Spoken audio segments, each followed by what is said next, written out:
यहाँ पर वो गर्भ धारण करती है। 2 बालक होते हैं जुड़वा, हिरणाक्ष और हिरण्यकश्यप।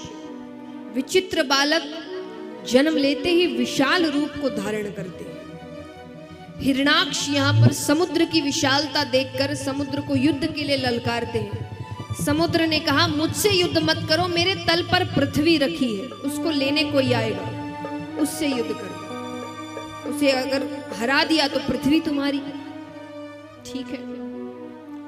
यहाँ ब्रह्मा जी रचना का कार्य कर रहे हैं। अब रखे कहां पर, तो उन्होंने भगवान का ध्यान किया। भगवान का ध्यान करते ही ब्रह्मा जी के नासिका से भगवान एक छोटे से वराह का अवतार ग्रहण करते हैं और सीधा समुद्र में जाते हैं। अपना रूप, अपना आकार बढ़ाते हैं और पृथ्वी को अपने मुख के ऊपर लेकर आ रहे हैं। बीच में हिरणाक्ष आते हैं, दोनों के बीच युद्ध होता है, भयानक युद्ध होता है और भगवान हिरणाक्ष का वध करके पृथ्वी को ऊपर लेकर आते हैं।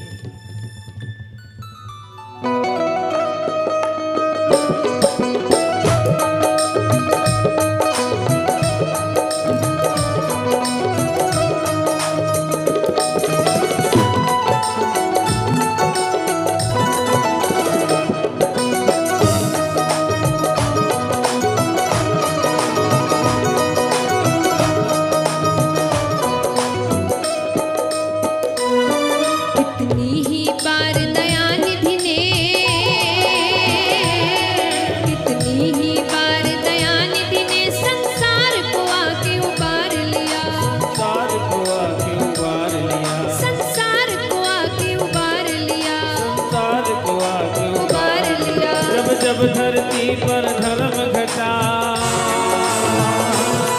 जब जब धरती पर धर्म घटा, तब तब प्रभु ने अवतार लिया, तब तब प्रभु ने अवतार लिया। करो हरि दर्शन, करो हरि दर्शन, करो हरि दर्शन, करो हरि दर्शन, करो हरि दर्शन, करो हरि दर्शन, करो हरि दर्शन, करो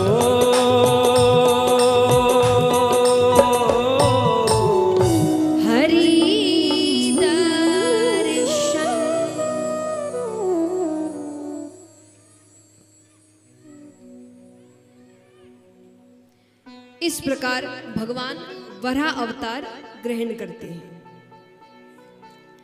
अब यहां पर ब्रह्मा जी रचना का कार्य कर रहे हैं, पर वो कार्य सफल नहीं हो रहा। तो भगवान का ध्यान करते हैं और भगवान का ध्यान करते ही ब्रह्मा जी के दाहिने हिस्से से स्वयंभू मनु यानी पुरुष और बाएं हिस्से से शतरूपा यानी एक स्त्री की रचना होती है। दोनों से कहा गया, संसार को जाकर आगे बढ़ाओ। दोनों के 2 पुत्र और 3 पुत्रियां होती है, देहुति, प्रस्तुति, आहुति और उत्तानपाद और प्रियव्रत। उत्तानपाद को आगे जाके राजा बनाया गया। उसका विवाह सुनीति नामक कन्या से हुआ, पर संतान नहीं होती, पर उनको संतान चाहिए। तो राजा का यहां पर दूसरा विवाह हुआ सुरुचि नामक कन्या से, अत्यंत सुंदर, सुंदरता ऐसी कि उसके आगे राजा सब कुछ भूल जाए। धीरे धीरे वो पहली पत्नी के पास जाना कम करने लगता है। अब यहां पर एक बार वो युद्ध जीत कर आते हैं। हर बार बड़ी रानी के पास जाते थे, अब धीरे धीरे वो भी बंद कर दिया, सीधा सुरुचि के पास आने लगे। अब भगवान की लीला देखिए, यहां पर सुरुचि गर्भवती होती है, वहां सुनीति भी गर्भवती होती है। दोनों के बालक होते हैं। सुरुचि से जो बालक हुआ उसका नाम रखा उत्तम, और सुनीति से जो बालक हुआ उसका नाम रखा ध्रुव। कुछ समय बाद फिर युद्ध करने जाते हैं। अब बच्चे थोड़े बड़े हो रहे हैं, युद्ध से वापस लौटे, वही वापस सुरुचि के पास गए। ध्रुव को पता चलता है कि पिता वापस आए और जीत के आए हैं। अब वो दौड़ते हुए आता है, पिताजी पिताजी पिताजी। दरवाजे पर आता है कि सेवक रोक देते हैं, क्योंकि राजा ने कहा किसी को अंदर मत आने देना। अंदर वो अपने परिवार के साथ है, सुरुचि है, बच्चा है। ध्रुव कहे मैं भी तो बालक हूं और मुझे उनसे मिलना है, वो मेरे पिता है। सेवक कहे हम उनकी बात नहीं मानेंगे तो हमें दंड देंगे। ध्रुव कहे मेरी बात नहीं मानोगे तो मैं दंड नहीं दूंगा। है तो राजा का बेटा, वो उसको अंदर जाने देते हैं। जाने वो दौड़ते हुए जाकर सीधा अपने पिता की गोद में बैठता है। अब बालक है तो पिता भी लाड़ करने लगे। वो भी काफी समय बाद देख रहे हैं। सुरुचि को अच्छा नहीं लगा, क्योंकि मानो उसको भविष्य दिख रहा है कि उत्तम तो नीचे बैठा है और ध्रुव गोद में बैठा है राजा के राज सिंहासन पर।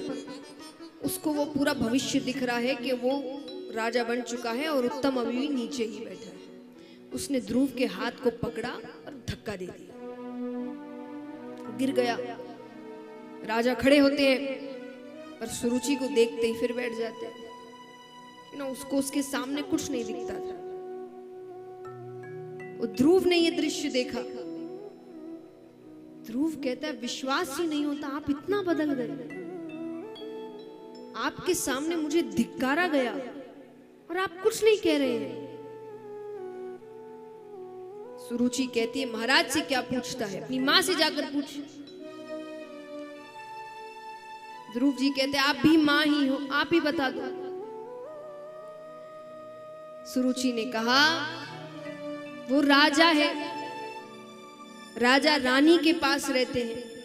तुम्हारी माता दासी है, तुम दासी के पुत्र हुए। अब उसे क्रोध आ गया। वो कहे मेरी माता दासी नहीं है, वो महारानी है। सुरुचि कहे महारानी थी, अब वो स्थान मुझे दे दिया गया है और तुम्हारा स्थान मेरे पुत्र उत्तम को। ध्रुव जी कहते उत्तम को जितना मिले मुझे उतनी खुशी होगी। अरे मुझे बस पिताजी की गोद में बैठना है। उसने कहा गोद में बैठना है तो भगवान विष्णु से कहना तुझे मेरी कोख से पैदा कर। उसको डांट कर भगा देती है। आइए बच्चों को थोड़ा बैठा ले।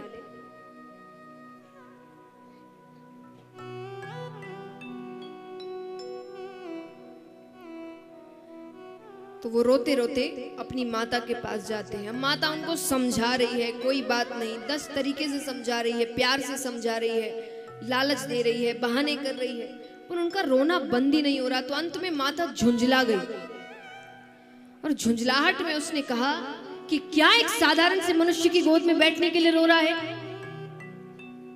अरे बैठना है तो भगवान विष्णु की गोद में बैठ, उस गोद से तुझे कोई नहीं उतार सकता। 2 बार एक ही नाम।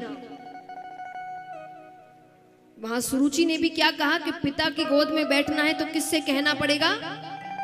विष्णु से। यहां माता कहती है बैठना है तो किसकी गोद में बैठ। अब उसको लग रहा है बार बार यही नाम। वो कहता है ये विष्णु कौन है, मुझे इनसे मिलना है। माता कहती है वो भगवान है और वो ऐसे नहीं मिलते, उनके लिए बहुत तप करना पड़ता है, वन जाना पड़ता है। अभी छोटा है ना, जब बड़ा हो जाएगा मैं तुझे वन भेजूंगी तप करने के लिए। अभी सो जा, सुला देती है। पर उसके वो दिमाग में बात घूम रही, अटक गई वो बात वहां पर। उनको अब भगवान विष्णु से मिलना है।